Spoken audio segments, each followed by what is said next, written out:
Vaidotas Žvirblys sukūrė ne visai tradicinį ūkį. Jis augina tik kukurūzus ir teikia paslaugas kitiems žemdirbiams. Kaip veikia toks ūkio modelis ir apie ką kalbėjo Vaidotas klausdamas, tai kur tas italas? Dabar ir pamatysite.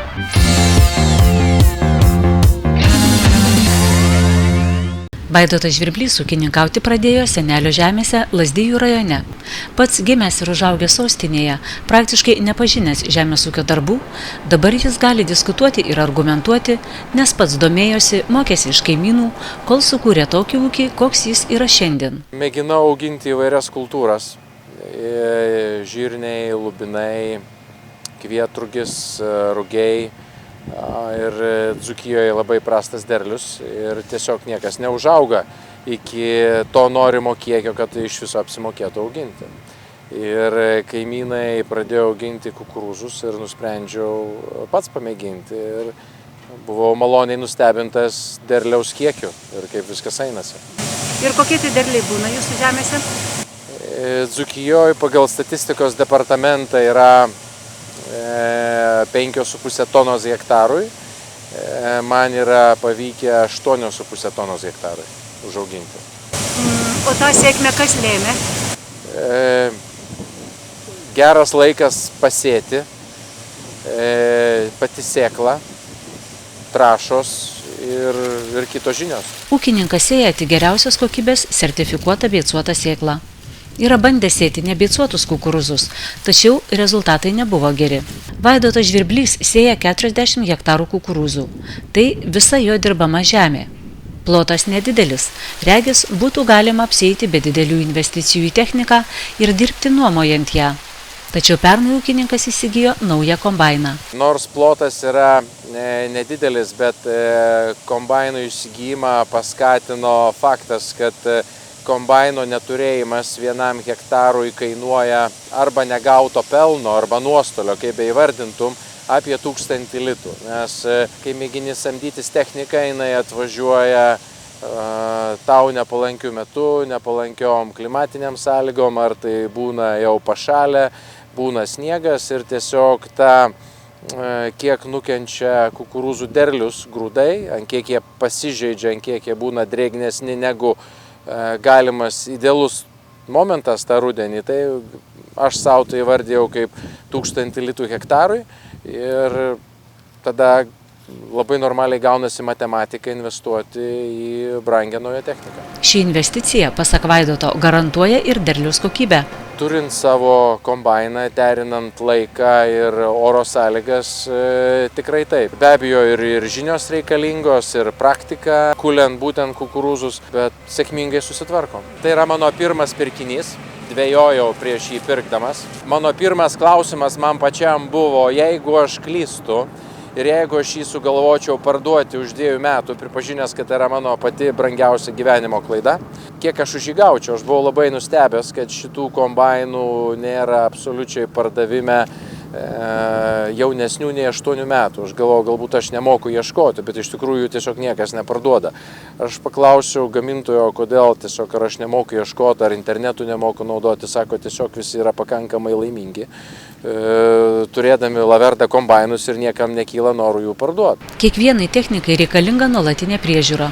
Vaidotas Žvirblys sakė buvęs nustebintas, kad savo kombaino techniniai priežiūrai jis išleidžia neįtikėtinai mažai. Man įvardijo tuo metu neįtikėtinai žemą skaičių, tai buvo 5000 litų metiniam kombaino palaikymui, aš tuo tikrai negalėjau patikėti. Tai buvo kaip iš fantastikos srities, bet naudodamas kombainą 2 metus galiu pasakyti, kad tai yra teisybė, maždaug apie tokius skaičius ir eina kalba. Tepalai, skysčiai, galime pavadinti, tai yra įvairūs skysčiai, tepalai ir kitos, sakykime, dylančios medžiagos, kurios reikalauja pakeitimo metų bėgyje. Kitas dalykas, į ką aš mėginau savo atsakyti, tai yra iš ko tas kombainas yra padarytas, iš kokių esminių elementų. Ir mane truputį neramino, kad tai yra italas. Mes visi žinome, kad Lietuvoje tai yra itališka santechnika, itališki skudurai, kaip ūkininkai sako.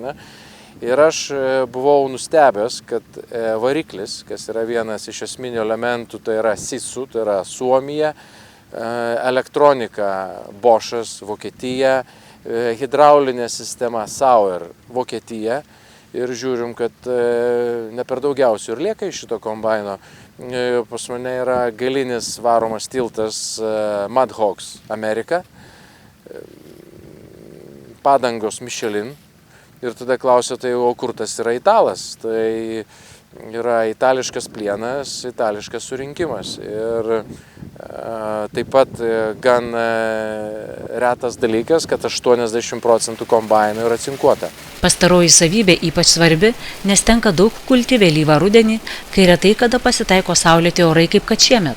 Be to, tenka važiuoti kombainų didesniais keliais, kurie barstomi druska, tad cinkuotos detalės apsaugo kombainą nuo drėgmės ir kitų neigiamų išorės veiksnių. Mat, jis ne tik savo derlių kulia, bet teikia paslaugą kitiems ūkininkams. Jums tenka nemažai pavažinėti su šituo kombainu, nes kuliate skirtingose rajonuose, turbūt Lazdijai, Varėna, Alytus, čia keliaujate po visą Dzūkiją, ar ne? Taip, tikrai taip. Ir tie pervažiavimo kaštai, pervežimo laiko sąnaudos, sakykime, kiek jos yra aktualios šiuo atveju? Tai nėra ypatingai skausminga. Širdį skauda dėl labai brangių ir kokybiškų padangų, kurios yra žemo slėgio ir skirtos dirbti minkštose ir užpelkėjusiose dirvose.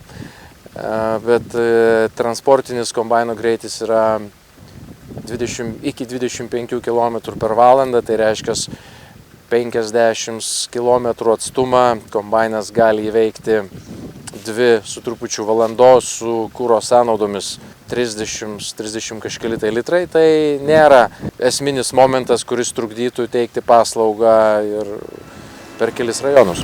Vaidotas turi didelius grūdų džiovinimo bokštus, kuriuose džiovina ne tik savo derlių, bet teikia paslaugą kitiems kukurūzų augintojams. Kukurūzai kuliami labai drėgni, džiovinti reikia ilgai ir yra brangu. Ar tai pasiteisina? Kukurūzo džiovinimas, tai galėčiau įvardinti, tai yra apie 50% pinigų, kuriuos tu gali arba uždirbti, arba prarasti, augindamas pačius kukurūzus. Aš tai nesėmiau kaip verslo džiovinimas, tai buvo būtinybė suvesti ūkio ekonominius rodiklius į pliuso pusę, o ne į minusą. Domėjausi galimybę džiovinti naudojant atsinaujinančius šaltinius, tai yra aš naudoju šiaudus, aš pats savo džiovinu kukurūzus, taip pat nedidelę paslaugą teikiu kitiem, kadangi tai yra eksperimentinis dalykas, tai ta paslauga dar nebuvo plačiai teikiama, tai yra daugiau man pačiam ūkio ekonominius rodiklius teigiamus turėti. Nors Vaidotas turi tik 40 hektarų kukurūzų, jo kombainininkui tenka nukulti kelis kart daugiau. Pernai nukulė 250 hektarų, šiemet artėja prie 300. Tuo metu, kai susitikome su Vaidotu, jo kombainininkas dirbo Alytaus rajono ūkininko Aurimo Truncijos kukurūzų lauke. Jis augina beveik 100 hektarų kukurūzų, nes ūkis mišrus, reikia jų pašarui, dalis grūdų parduodama. Kaip ir visų grūdų, šiemet kainos pakankamai ryškiai sumažėja, tai liečia tuos pačius ir kukurūzus, kaina yra ryškiai mažesnė. Kiek tai siūlo, kiek tikitės gauti? Kiek tikimės gauti? Turiu sudarę sutartį su Kauno grūdais, nežinau ar galiu sakyti, ar konfidencialu ar nekonfidencialu, tačiau šiai dienai gaunama kaina manęs kaip ūkininko iš tikrųjų netenkina ir manau, kad šie metai mano ūkiui bus, matyti, tik tai pasidengsim išlaidas. Ūkininkas nesistengia įsigyti nuosavo kombaino, jam naudingiau prašyti Vaidoto žvirblio pagalbos. Nesu aš toks stambus ūkininkas ir nesėjau tiek daug, kad man vertėtų investuoti šiai dienai į kombainą.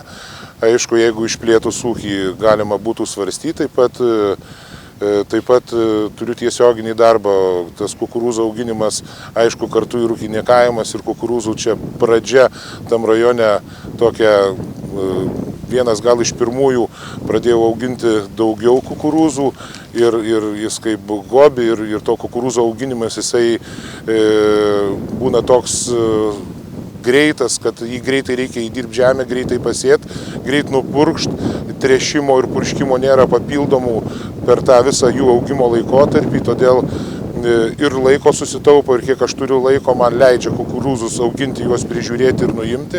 Taip kad dėl visų šitų susidariusių priežasčių, todėl ir auginu kukurūzus, todėl ir perku paslaugą. Sureguliavimas kukurūzų, aišku, yra gal šiek tiek mažesnis negu įprastom kultūrom, nes tai yra nustatyti svarbiausia tinkamą pobūgnio tarpą, nustatyti būgno greitį ir aišku sietus. Čia su vėjo pagalba, su per dideliu vėju mes jau daug nuostolių nepatirsim, aišku, kadangi nereikia atskirinėti kukurūzo sėklų nuo žolių priemaišų ar nuo kažkokios panašios sėklos dydžio.